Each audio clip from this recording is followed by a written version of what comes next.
struggling. No, it's mostly Cabernet. Out the front of here, there used to be Cinso, bush wine vineyard. Its farm used to be what, like? Mostly Chenin, Claret, and Cinso. But I think I have 1 hour of sleep. so, guys, tell me about your journey in the sort of a reasonably concise version of we're tasting these wines, 16s. Is this the third release or fourth? We made Pinot on 13. But we kind of feel 14 was our first. Yeah. That's when we kind of expanded the range. The journey's been short, I guess. I mean, it's 3 years now. 3 years, and we've made our fourth now. It's been exciting. I mean, we've learned a lot.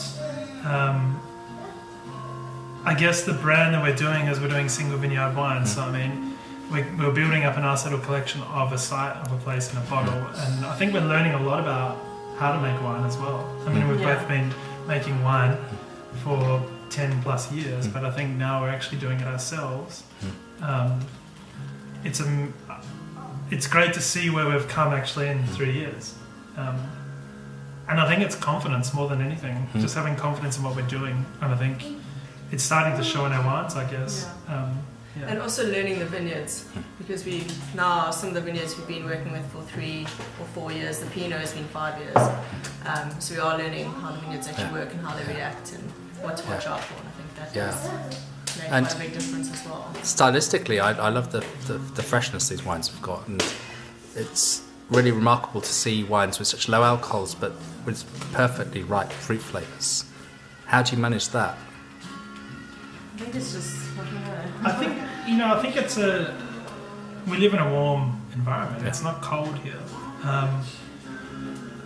I think it's just a misconception that a lot of people don't know the other end of the spectrum. I mean, I grew up in Australia learning 15-16% alcohol wines, but not many people knew what would happen if you picked at 12%. So I think we're only sort of learning now that maybe the fruit is ripe at 12, 13. Well, not ripe, but there's a different type of ripeness.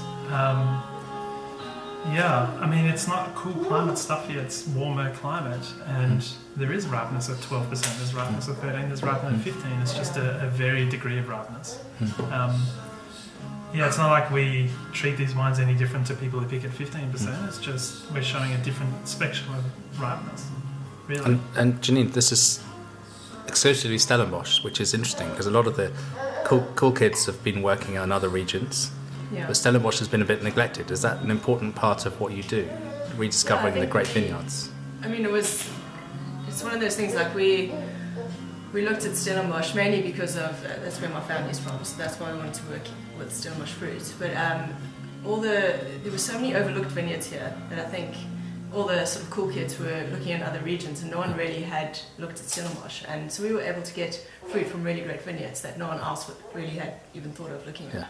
So that was really quite lucky, actually.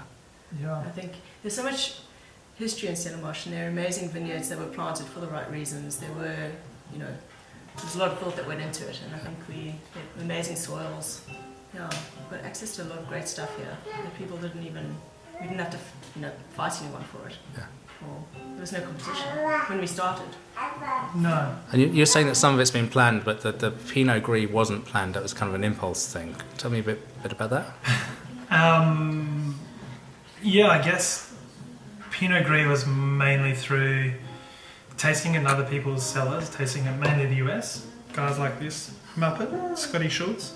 And Pax. I guess. But, so it's kind of... it's actually more so Pax than Scott. Pax. But that was kind of what's the word? A wine for us. We just wanted to make it. It was more of a winemaker's wine, if that makes sense, more so than a terroir wine.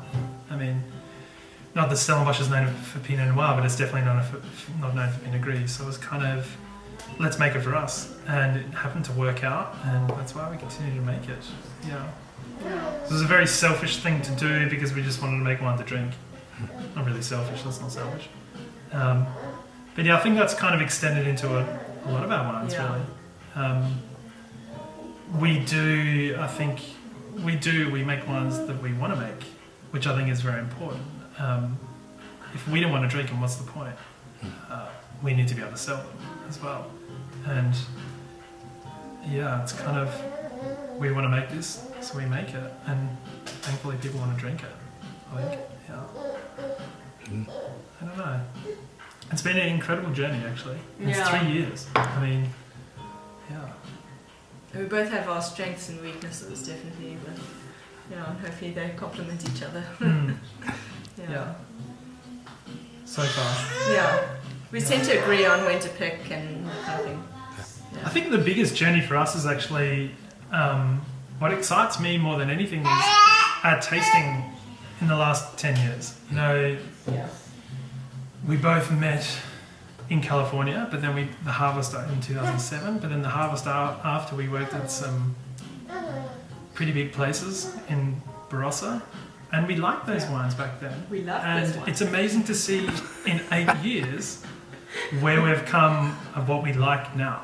So you've grown up a bit in your tastes. I don't think we've grown up. We've just kind of, we're young, and now we kind of know what we want and know what we like. And the interesting thing is, what are we going to like in 10 years?